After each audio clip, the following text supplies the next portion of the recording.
Victoria Toensing, former federal prosecutor, former congressional staffer, one of the people most deeply involved in developing the law on this precise subject. Victoria, thanks for taking the time to join us.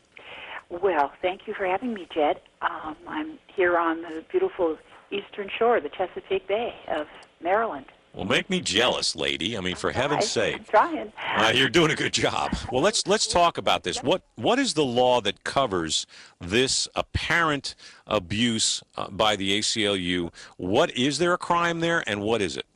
There's a key fact that needs to be added to your scenario, Please. and that is that these are covert CIA employees. Oh, you mean just like Valerie Plame? Yeah, well, no, she wasn't covert because she was working openly in Langley. She was not on a foreign assignment, and that's when we wrote the law to protect people who were abroad, not people who were in the United States. So these are people who are assigned to Gitmo outside the United States, and they are covert, according to the Washington Post, covert CIA employees.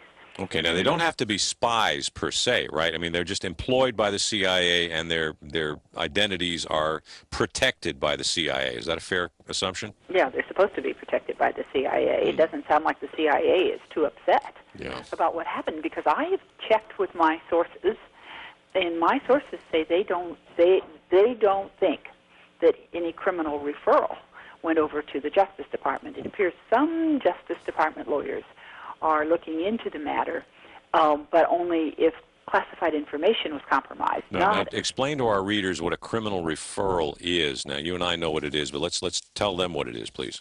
Well, the CIA did it just like right away. When in the Valerie Plame matter, they sent a document over that has like 11 questions on it, and it says, we think that there was a crime committed. And what does that do in the Justice Department? Do they start an investigation or look into whether a crime was committed? It goes to the criminal division, and they're supposed to start an investigation immediately. So this sounds to me like, and correct me if I'm wrong, Victoria, but this sounds to me more like a political call than a substantive call. I mean, all of the prerequisite facts that, as you've recited them, to say that you think a crime has been committed, it seems present in the ACLU case, so it could only be a political call to say no, right? Why isn't the CIA, Leon Panetta, the head of the CIA, why isn't he outraged that this is what's happening to career employees? Well, maybe he's got a little bit more on his mind. He's kind of been outraged lately. I heard of a profanity-laced screaming match at the White House, including him, regarding the release of the IG report and the other documents released this week, and the appointment of the special prosecutor. I mean, are we reaching critical mass here in the function of our intelligence community? We're talking to Victoria Toensing, former federal prosecutor, former congressional staffer, one of the authors of the Intelligence Identities Protection Act. Victoria, are we reaching critical mass? On the one side, you've got Dunham and whatever. They're trying to pursue some criminal investigation there, and that really has to have a tremendous negative effect on the CIA. On the other side, they're not even trying to prosecute or investigate the people who very apparently gave intelligence identities to terrorists. Well, I blame the CIA if they had not sent over a criminal referral.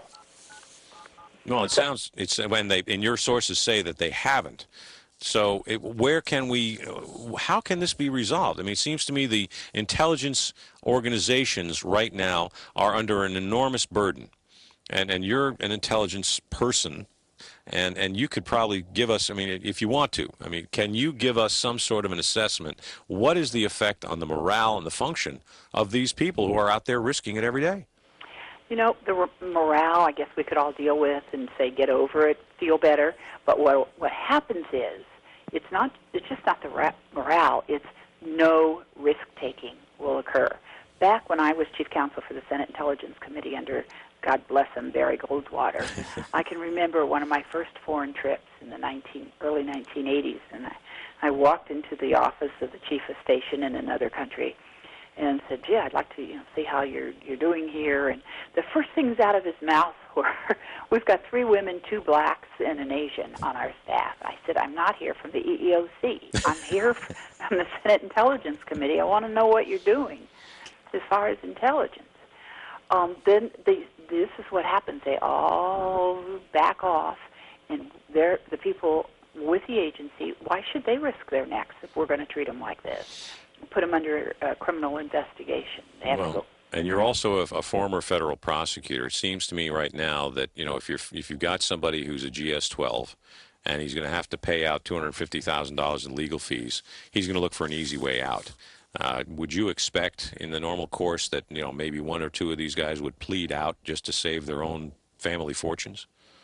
Well, I hope they don't have to plead out because, I hope that no crime has been committed. I don't even understand some of the theories on which, a crime has been committed.